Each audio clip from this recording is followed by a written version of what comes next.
ሰላም ጤና ይስጥልን ውድ ተመልካቾቻችን በሀገራዊ ምክክሩ ዙሪያ እንግዶችን ይዘን ቀርበናል። እንግዶቻችን የዲያስፖራ ማህበረሰብ ወኪል ተመካካሪ የሃይማኖት አባቶች ናቸው። እንግዶቻችን እንኳን ደህና መጣችሁ። እናመሰግናለን። እስቲ ራሳችሁን ከማስተዋወቅ ጀምሩልን። በመጀመሪያ ይሄንን እድል ስለሰጣችሁን ወደዚህ ስለጋበዛችሁን በጣም እናመሰግናለን። ስሜ ኡስታዝ ሙክታር ጀማል መሐመድ እባላለሁ። እኔ የመጣሁት ከእንግሊዝ ዩኬ ነው። የዛን ማህበር ወክለው ከመጡ የዲያስፖራ ተወካዮች አንዱ ነኝ። ይሄ እድል ስለሰጣችሁ ከልቤ ማመስገን ፈልጋለሁኝ። ፓስተር አረጋ ሽፈራ ይባላለሁ ከሳውዝ አፍሪካ። በሳውዝ አፍሪካ የኢትዮጵያን የወንጌል አማኞች ካውንስል የስራ አመራር ቦርድና የሃይማኖት አባቶች እንደዚሁ ስራ አመራር ቦርድ ነኝ። ምክክሩ በርካታ ሂደቶችን አልፎ አሁን በዋናው ምክክር ሂደት ላይ ይገኛልና እስካሁን የነበሩ ሂደቶች አሳታፊነታቸውን፣ አካታችነታቸውን እናንተ ከዲያስፖራው ማህበረሰብ እንደተወከለም እንደ ሃይማኖት አባትም የነበረውን ሂደት እንዴት ታዩታላችሁ? ኢትዮጵያኖች አብረው ሆነው የጋራ ሁሉን አካታች የሆነ ኢትዮጵያዊነትን ለመመስረት ሲያስፈልጋቸው የነበረው ምክክር ነበር። ለወደፊቷ ኢትዮጵያ ምን ትመስላለች? እኛ እድሉን አግኝተን በዚህ በምክክር ጉባኤ ላይ አይተነዋል። ምን ያክል መግባባት እንዳለ፣ የግንዛቤ እጥረት፣ አለመመካከር፣ አለመነጋገር ነበረ። ከዚህ በፊት የነበሩ ክፍተቶችን መራራቅን ያመጣው ነው እኔ የምለው። ሁላችንም ወደዚህ ስንመጣ የጠበቅነው ነገር አለ። ኢትዮጵያ ውስጥ ፓስተርም እንዳነሱት የቆየ ቁርሾ ነበረ። ከዛ በመነሳት አንዳንድ አከራካሪ ነገሮች ሊኖሩ ይችላሉ። የብዙ የሀሳብ ልዩነት ይኖራል የሚለው ሁሉም የምናስበው ነገር ነበረ። ግን እስካሁን ድረስ ባየነው ከጠበቅነው በላይ ነው ያለው መግባባት። አንዱ ትልቁ ችግር የሚመስለኝ እስከዛሬ ድረስ የኢትዮጵያኖች ችግር እንደዚህ ተቀምጠን መመካከር ስላልቻልን ነው። አሁን እኔ ያየሁት ነገር በጣም የሚያስደምም ነው። አንዱ ጠረፍ ይዞ ምናልባት የኔን አይደግፍም በሚል ሜንታሊቲ መጥቶ አንደኛው ስለሌላው መብት ሲናገር፣ ይሄኛው ስለዚህኛው ሲናገር መግባባትና ሁሉም ለካ እያሰበ ያለው አንድ አይነት ኢትዮጵያ ነው። እኔ ይሄንን ያየሁት ወደፊቷ ኢትዮጵያ ጥሩ ምሳሌ የምትሆን ነገር ነው ያየ ነው በምክክር ውስጥ ማለት ነው። እንደ ድሮ የኔ መብት የኔ ብቻ የሚል የለም። ይህን ምክክር ሳይ ተስፋም ከሚሰጠኝ ነገር ትላንትና የተገኙ ሀገራቶች አሉ ከኢትዮጵያ አንጻር እና አሜሪካ ቢያቸው፣ አውስትራሊያ ቢያቸው ትንሽ 100 ዓመታት 200-300 ዓመታት ታሪክ ያላቸው ሀገራቶች ናቸው። እነሱ እንኳን አሜሪካና አሜሪካዊነት፣ አውስትራሊያና አውስትራሊያዊነት የሚለውን ጨርሰው ዛሬ ወደ ጠፈር ስለመብረር ዓለምን ስለማስተዳደር በሚያወሩበት ጊዜ 3000 ዓመት ያለን ሰዎች ይህንን ነገር ሳንቋጨው እስከዛሬ መቆየቱ ያስቆጨናል። ዛሬ ላይ ግን ሁሉም ይሄ በቃ የምንልበት ጊዜ የደረሰ ይመስለኛል። ይሄንን ቋጭተን ልጆቻችን እንደገና ተመልሰው የዛሬ 20-30 ዓመት ይሄንን አይደለም የሚወያዩት እንዴት ነው ስለ አፍሪካ ብልጽግና፣ ስለ አፍሪካ እድገት፣ ቀጠናውን እንዴት ነው የምንመራው ብለው እንዲመካከሩና ዛሬ ላይ ይሄ ነገር እንዲቋጭ እድል የሰጠ ጉባኤ ይመስለኛል። በጣም ደስ የሚል አዎ፣ የሀሳብ ልዩነት አለ። ለዛም ነው ሰው የተሰበሰበው። ግን መግባባት አለ። እኔ ያየሁት የሀሳብ ልዩነቱ ራሱ የግንዛቤ ማጣት፣ አለመተዋወቅ፣ ከሩቅ መተያየትና አንዱ በሌላው ላይ የራሱ የሆነ ፐርሴፕሽን የራሱ የሆነ አስተሳሰብ አለው። በቅርብ ቁጭ ብሎ ስለ እኔ ምን ታስባለህ ተባብለን አናውቅም። ይህን እድል አግኝተናል። አሁን ላይ ቁጭ ብለን አንዱ ለሌላው የሚያስብበት መተሳሰብ ያለበት ጉባኤ ነው እየተካሄደ ያለው። ውጤቱም ያማረ እና ለሚመጣው ትውልድ ትልቅ እፎይታ የሚሰጥና ሁሉ ጊዜ የምንመኛት ሁሉ ቦታ ስንሄድ ኢትዮጵያን እንግዲህ በልባችን ይዘን ነው የምንኖርበት ቦታ እዚህ ነው ተወልደን ያደግነው፣ ትብታችን የተቀበረው። ባገኘነው አጋጣሚ ወደዚህ ነው ሮጠን የምንመጣው። ግን እዚህ ስንመጣ ሌላ ቦታ ያየነውን እድገት ብልጽግና መቼ ነው ለሀገራችን እንል ነበር። ብዙ ነገር አይተናል። የአዲስ አበባ እድገት የሚያስደምም ነው። ለወደፊት ደግሞ ትውልዱ አሁን ካለው አጓታች ጉዳዮች በታሪክ ካለፉ ተምረን መጥፎው እንዳይደገም ከጥሩ ደግሞ ወስደን ወደፊት መሄድ ሲገባን ሁሉ ጊዜ ወደ ኋላ ተመልሰን በታሪክ መጣላት እዚህ ላይ ያከትማል የሚል ትልቅ ተስፋ አለ። ተስፋ ደግሞ የሁሉ ነገር መጀመሪያ ነው። ሃይማኖት ራሱ ተስፋ ነው። አሁን እኛ የምንሰግደው የምንጸልየው ነገ ጀነት አለ ብለን በተስፋ ነው የምናምነውና እኔ እንደዛ አይነት ተስፋ አለኝ። ነገዋ ኢትዮጵያ በቃ ያደገች የምታምር ልጆቻችን ስለ ብልጽግና ስለ እድገት የሚሰሩባት የሚያወሩባት ትሆናለች ወደሚል ተስፋ የሚወስድ የምክክር ሂደት ነው እስካሁን ያየሁት። ፓስተር እርሶስ የምክክሩን የእስካሁኑን ሂደት አሳታፊነት አካታችነት እንዴት ይገልጹታል? መልካም እንግዲህ እኔ ካየሁት አንጻር እንግዲህ ተሳታፊነቱን ስናይ ሁሉም በኢትዮጵያ ያሉ ክፍሎች የፖለቲካ የብሔር የሃይማኖት ልዩነት ሳይኖር ሁሉም በኢትዮጵያዊነት ዲያስፖራ ጭምር እንግዲህ ዲያስፖራ ከኢትዮጵያ ውጪ ነው ያለው አያስፈልግም ሳይባል ዲያስፖራ ትልቅ አስተዋጽኦ አለ ተብሎ ከዲያስፖራ ጀምሮ ኢትዮጵያዊነት ትውልደ ኢትዮጵያዊ የሆነው ሁሉ ለኢትዮጵያ ልማት ለኢትዮጵያ አንድነት ለኢትዮጵያ ሰላም ሁሉም መጥቶ መነጋገር አለበት የሚል አካታች ሆኖ ነው ያየሁት። ካየሁት ደግሞ ከታዘብኩት እንደ አንድ ሃይማኖት አባትም እንደ አንድ ዲያስፖራም እስካሁን ሲያጨቃጭቀን እስካሁን ሲያጣሉን ስንላይ የቆየንባቸው ነገሮች ለካስ ብዙ አልነበረም። የኛ ችግር የነበረው አለመገናኘት ነው። ቁጭ ብለን አለመነጋገር ነው፣ አለመመካከር እንጂ ኢትዮጵያ ያለው ችግር ብዙ ችግር ሆኖ አይደለም። ስንገናኝ ችግሮቻችን ጥቂት ነው። ለካስ ልንግባባ የምንችልባቸው ነው። አንዱ ጋር ያለው ሐሳብ ለኔ የሚጠቅም ነበር፣ እኔ ጋር ያለው ሐሳብ ለሌላው የሚጠቅም ነበር። ከሌላ ብሔር የመጣው ከሌላኛው ብሔር የመጣው የሚጠቅም ነው። ለምሳሌ ከኦሮሚያ የመጣው ለአማራ የሚጠቅም ሆኖ ነው ያየሁት። ከአማራ የመጣው ለኦሮሞ የሚጠቅም፣ ከሀዲያ የመጣው ለጉራጌ። ልክ እንደዚህ እያንዳንዱ ከብሔር ብሔረሰቦች ይዞ የመጡት ሐሳብ አንዱ ለአንዱ የሚጠቅም ለኢትዮጵያ መገንባት፣ ለኢትዮጵያ ልማት፣ ለኢትዮጵያ ስኬት፣ ለኢትዮጵያ ሰላም ትልቅ እድል እንደነበረ አይቻለሁ። አንዳንድ ሰዎች ደግሞ አይቻለሁ ጫካ ላይ ከነበሩበት ጥለው ወደዚህ መመካከር መጥተዋል። ምክንያቱም ጫካ ያስገባቸው አለመገናኘት ነበር፣ አለመመካከር ነበር። አልተደመጥኩም፣ አልተሰማሁም፣ ተሳትፎ ማድረግ አልቻልኩም፣ የኔን ሐሳብ ማስቀመጥ አልቻልኩም በሚል ጫካ የገቡ ሰዎች አሉ። እነዚህም አሁን እድሉ ተሰጣል። ኑ እንመካከር። ምንድነው ያጣለን? ምንድነው አንተ ጋር ያለው ሐሳብ? ምንድነው ጫካ ያስገባው? ምንድነው እንድንጣላ እንድንላይ በሃይማኖት ጉዳይ በብሔር ጉዳይ በተለያዩ ጉዳይ እንድንበላላ እንድንጨቃጨቅ ያደረገው ምንድነው? ለምንድነው ማንነጋገረው ተብሎ ይሄ እድል በመምጣቱ ለካስ አሁን መነጋገር ስንጀምር እየተግባባን ነው። በጣም የሚያግባቡ ሐሳቦች ነው አብዛኛው ሐሳብ። ስለዚህ የታዘብኩት ይሄ ነው ለማለት ነውና መገናኘታችን ትልቅ ሆኖ አይቻለሁ፣ ትልቅ ፋይዳ ሆኖ አይቻለሁ።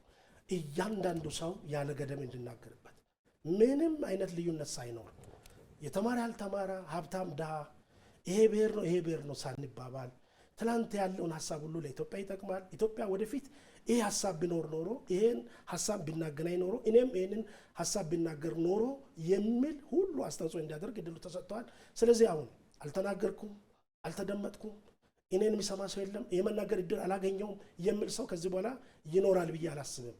እድሉ ለሁሉም ሰፊ ሆኖ ስለመጣ ስለዚህ ይሄ ምክክር ካገኘውበት ጊዜ ጀምሮ አሁን ወደ ስልታዊ ምክክር ወደሚለው ተሸጋግረን ወደሚቀጥለው ስቴፕ ወደ መሄድ መጥተናል። 10 ሆነ ነው የጀመርነው። እያንዳንዱ ሰው እኔ ሌላው የገረመኝ የመጣው ወክሎ የመጣው በሙሉ ስለመጣበት አካባቢ ስለመጣበት ብሔረሰብ ስለመጣበት ሁኔታ ሳይሆን ስለ ኢትዮጵያ እንድናገር ትልቅ ግንዛቤ ያገኛል። ግንዛቤ ያልነበራቸው ትላንት ባለማወቅ ባለመነጋገር ጥላቻ የነበሩ ሰዎች ሁሉ ወደ መመለስ የመጡበት ትልቅ አሳታፊ የነበረበት ሁላችንም ይጠቅማል የሚለውን ነገር በማስቀመጥ የነበረውን ልዩነታችንን እያጠበበን መጥተናል። በልዩነት የፈለግነው ነው የተነጋገርነው። በዚህ ሰፊ ምክክር አድርገን አሁን ካየው አንጻር በእውነት ወደ መግባባት እየመጣን ነው። አጀንዳዎቻችን ጥቂት ናቸው፣ ያጣሉን ብዙ አይደሉም።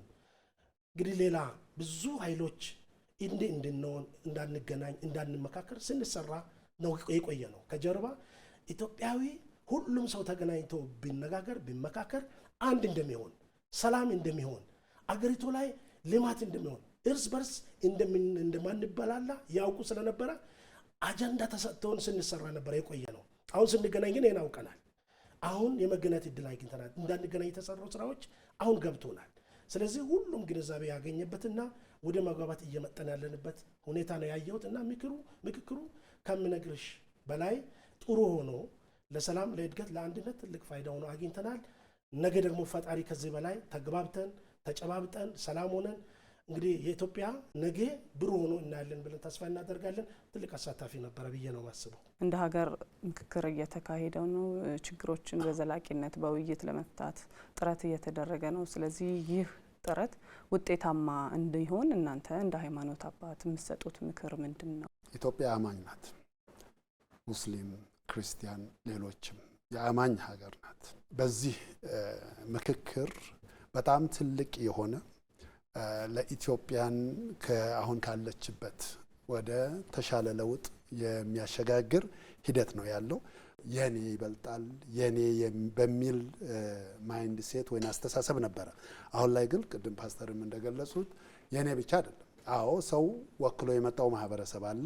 ያን ጉዳይ ያነሳና ወዲያውኑ ደግሞ ወደ ወንድም ወደ ሌሎች ማህበረሰብ ችግሮች ያልፋል። የኛም የነሱም ይከበር። የነገዋ ኢትዮጵያ አንዱ ተከብሮ ሌላው ተትቶ ምትል ኢትዮጵያ አይደለችም። ሁሉንም አካታች የሆነች የሁሉም ሀገር የሆነች ኢትዮጵያ ሁሉም የሚኮራባት አንድ ሰው ከአንድ የዳር ድንበር እስከ ሌላ እኔ ሁሉ ጊዜ ከየብስ እስከ ባህር ነው የምንለው። የባህር ድንበራችንም ስቲል የኛ ነው የሚል እምነት ስላለን እናውም የሀገራችን ክፍል ነው። አባቶቻችን ያስረከቡን ከነ ባህር ነው። ስለዚህ ልጆቻችን ባህር ገንጥለን አይደለም የምናስረክባቸው የሚል እምነት አለን እና ግን በሰላም የሚመጣ በምክክር ሁሉ ነገር መፍታት ከቻልን ዛሬም በተለያየ ጉዳይ ወደዚህ መምጣት ያልቻሉ ሰዎች እንደዚህ መጥተው ቢመካከሩ ችግራቸውን በጫካ ውስጥ ችግር አይፈታም። ሁሉም ሞክረውታል። በጠመንጃ የሚመጣ ነገር ደግሞ አይቀጥልም። ስለዚህ ቁጭ ብለው ተነጋግረው አንድ ሰው እኔ አሁን ያየሁት በምክክር ላይ የሆነን ሰው መብት ለመጠበቅ የራሱን ኮምፕሮማይዝ ለማድረግ ሁለት አያስብም። የራሱን ትቶ ኦኬ ይሄ ይለፍ። ብዙ ሀሳቦችን በምክክር ሁላችንም በስምምነት ነው ያሳለፍነው። ስናሳልፍ ኮምፕሮማይዝ በውስጡ ሳይኖር አይደለም። በቃ እዚች ጋር የኔ ብትቀር የወንድሜ ከገባ የሁላችንም ነው። የጋራ የምንለው ነገር እኔ በፐርሰንቴጅ ከተናገርኩኝ ከ199 ማለት እችላለሁ የጋራ ነው ሆኖ ያገኘ ነው እና እንደውም ራሳችን የጠየቅነው ምን ነበረ እስከ ዛሬ ድረስ ሰዎችን ሲያጣላ የነበረው። በዚህ ምክክር ለወደፊት የምንገነባት ኢትዮጵያዊነትን እያልኩ ነው እኔ ብዙ ጊዜ የማነሳው። ምክንያቱም ኢትዮጵያ የአባቶቻችን ሌጋሲ ናት፣ የአባቶቻችን ቅርስ ናት። ኦልሬዲ ይዞታዋን የባህርና የየብስ ዳር ድንበሯን አስከብረው ለእኛ ለልጆቻቸው ያስተላለፏት ቅርስ ናት። ከኛ ደግሞ የሚጠበቀው ኢትዮጵያዊነትን ሁሉን አካታች የሆነ ሁሉን አሳታፊ የሆነ ሁሉም ራሱን የሚያይበት የሚያገኝበትን ኢትዮጵያዊ ማንነትን መስርተን አባቶቻችን በሚመጡት ጄኔሬሽን ወይንም ትውልድ ታሪክ ሰርተን እንድንዘከር ነው። እስከ ዛሬ ድረስ የአባቶቻችንን ታሪክ እየዘከርን ነው የኖር ነውና እኔ ሁሌ ራሴን የምጠይቀው የኛ ታሪክ የታል? ልጆቻችን እና የሚመጣው ትውልድ እንዴት ነው እንዲያስታውሰን የምንፈልገው? ይሄ ምክክር ትልቅ የሆነ እኛ ማህበረሰቦችን ወክለን በዚህ ጉባኤ ውስጥ ያለን ሰዎች ብቻ ሳይሆን ኢትዮጵያኖች በሙሉ ነው። ሁላችሁም ሁሉም በየቤቱ ቁጭ ብሎ ይህን ፕሮግራም የሚመለከትም በየቦታው ያለው የዚህ ታሪክ አካል ነው። ስለዚህ እኛም ነገ የምንዘከርበትን በልጆቻችን የምንነሳበትን ታሪክ እንድንሰራ እድሉን አግኝተናል። እድሉ እንዳያልፈን ሁላችንም አሻራ ትተን ማለፍ አለብን እላለሁ። ኢትዮጵያ አሁን ለታሰበላት ለወደፊት ለመጻኢ ለሚቀጥለው ዓመታት በልማት በአንድነት በፍቅር ተሳስራ ታላቅ ሀገር እንድትሆን ከሚያስፈልጉ ነገሮች አንዱ ይሄ ምክክር ነው። ይሄ ደግሞ በፍቅር የተሟላ በይቅርታ የተሟላ ሊሆን ይገባል። እንግዲህ ለብዙ ዘመናት ስንታረቅ፣ ስንጨቃጨቅ፣ ስንጣላ፣ ስወርድ ስዋረድ የመጡ የድሮ ታሪኮች አለ። እንግዲህ አንዳንድ ጊዜ በሚዲያ እንሰማለን። እኛ ከታሪክ እንማራለን እንጂ ከታሪክ የመጣውን የትኛውን ጉዳት ይዘን የምንቀጥል አይደለንም። ስለዚህ ከዚህ አንጻር ይቅር ተባብለን አንድ ሆነን ካስተምሮም አንጻር ትልቅ ፋይዳ ያለ ነው። እንግዲህ ሁሉም ክርስቲያን በፍቅር ተሳስሮ ይቅር ተባብሎ ትላንትና የነበረውን ጥላቻ፣ ሹክቻ፣ ቁርሾ ሁሉ ትተን አሁን አንድ ሆነን ታይዘን በጦርነት በጭቅጭቅ በጥላቻ አገር ልትቀጥል አትችልም። ስለዚህ አሁን እድሉ መጥቶናል። ፈጣሪም እድሉን አመቻችቶልናል። የተሰጠን እድል ተጠቅመን እንደ ክርስቲያን አሁን የተሰጠን እድል ሁላችንም ተቀብለን አንድ ወደ መሆን ወደ መስማማት እንድንመጣ ነው አስተምሯችን የሚያስተምረው። እንግዲህ እኔ ያለሁበት ሳውዝ አፍሪካ ሁላችንም እንደምናውቀው ከ1948 በፈረንጆቹ አቆጣጠር እስከ 1984 በአፓርታይድ የቆየች ምድር ናት። ትልቅ ጥላቻ ነበር። በተለይ በነጮቹና በጥቁር መካከል የነበረው ጥላቻ ከባድ ነበር። ግን ሁላችንም እንደምናውቀው በጣም የሚወደደው የቀድሞ ፕሬዝዳንት የነበሩት ኔልሰን ማንዴላ እንደዚሁም ደግሞ የሃይማኖት አባት የነበሩ ዴዝሞንድ ቱቱ የሚባሉ የሃይማኖት አባት ወደ ፍቅር መምጣት አለብን፣ ይቅር መባባል አለብን፣ የትናንትና ጥላቻ እንተው በማለት ሳውዝ አፍሪካ ዛሬ ከነ ችግሯ ቢሆን እንኳን ዛሬ አገር ሁሉ ዓለም ሁሉ የምትመኝ አገር ሆናለች። ልማቷ በሁሉ ነገር ከፍ ብላለች። ይቅር ስለተባባሉ፣ ስለተመካከሩ፣ ስለተነጋገሩ ትላንትናን ትተው ለወደፊት እንመካከር ብለው አባቶች ያቀረቡትን ጥሪ ተቀብለው ህዝቦቿን ተቀብለው በሰላም ስለተቀመጡ ማለት ነው። ስለዚህ አሁንም ኢትዮጵያ ይሄ እድል መጥቷል። እርስ በርሳችን ተመካክረን ተያይዘን ተነጋግረን ለኢትዮጵያ ይበጃል የምንሆን ውስጣችን ያለ ልባችን ያለ ገደብ እንድንናገርበት እድሉ ተሰጥቷል። ለኢትዮጵያ ከዚህ የተሻለ አማራጭ የለም። እድሉ ጊዜው አሁን ነው። ኢትዮጵያ እንድትበለጽግ ኢትዮጵያ ወደ ታለመላት አገር ትልቅ አገር እንድትሆን እንደ ሌሎችም አገር እንዳደጉትም አገር ትልቅ ሆና ለመታየት አሁን ጊዜው መጥቷል። ይሄ ጊዜ ደግሞ የምንመካከርበት ነው። የልባችን ሀሳብ የምናፈልቅበት ነው። ለኢትዮጵያ ይበጃል የምንለውን ለየትኛውንም መልካም ነገር አስተዋጽኦ ሀሳባችንን የምናስቀምጥበት ጊዜ ነው። ይሄ እድል እንግዲህ ትልቅ ፋይዳ አለ ብዬ ነው ማስበው። በዚህ ምክክሩ ላይ ከአሜሪካ የመጣው ከጋምቤላ የመጣው ከየትኛውም ከኢትዮጵያ ክፍል ይሁን ከውጭም ይሁን ኢትዮጵያዊ እኩል ቁጭ ብሎ እንድናገር እድል ተሰጥቷል። ይሄ የታሪክ አጋጣሚ የተሰጠን እድል ነው። ጥላቻ፣ መደባደብ፣ ድንጋይ ማንሳት፣ ጫካ መግባት የክርስቲያን አስተምሮ ይህንን አይደግፍም። የክርስቲያን ብቻ አይደለም፣ እርግጠኛ ነኝ የሙስሊሙ ማህበረሰብ እምነት ይህን አይፈቅድም። ተቻችለን እንድንኖር፣ ተከባብረን እንድንኖር አባቶቻችን ያቆዩትን ያስረከቡትን ይህንን አገር እኛ ደግሞ ለሚቀጥለው ትውልድ እንደ አማኝ እንደ ክርስቲያን ሁላችንም በየሃይማኖት ተከባብረን ተቀባብለን ለሚቀጥለው ትውልድ ማስረከብ አለብን። አሁን የተጀመረው ይሄ ጅማሮ ነገ ትልቅ ደረጃ እንዲኖር በጸሎትም በሀሳብም ባስተምሮም ይህንን ወደፊት ይዘን መቀጠል አለብን ብዬ አስባለሁ። የተሰጠን እድል ትልቅ ነው። ፈጣሪ ትልቅ እድል አመቻችቶናል። መንግስትም ትከሻ ሰፊ ሆኖ እናንተ እያንዳንዱ ሰው የልብህን ሀሳብ አምጣና ተናገር ተብሎ አሁን ህግ ሲጸድቅ ህገ መንግስትን ሲጸድቅ የተለያዩ ህጎች ምድር ላይ ሲወጣ ሁሉም ሀሳብ አለበት። የሁሉም ኢትዮጵያዊ የሁሉም ብሔር ብሔረሰቦች የምንም አይነት ልዩነትና ተጽዕኖ ሳይኖር የተማረ ያልተማረ ሳይባል ሀብታም ድሃ ሳይባል በኢትዮጵያዊነት ሁሉም ሰው አስተዋጽኦ እንዲያደርግ የልቡን ውስጡ ያለውን ሀሳብ እንዲያስቀምጥ ተደርጎ እየተሰራ ያለበት ነው። ይህንን እንደ ቤተ ክርስቲያን እኛም በኃላፊነት ወስደን እየሰራን ነው። በዚህ አይነት እንቀጥላለን ብዬ አስባለሁ። እንግዶቻችን እዚህ ስቱዲዮ ድረስ በመምጣት ስለ ሀገራዊ ምክክር ያላችሁን ሀሳብ ስላስተላለፋችሁልን በጣም እናመሰግናለን። እኛም እናመሰግናለን።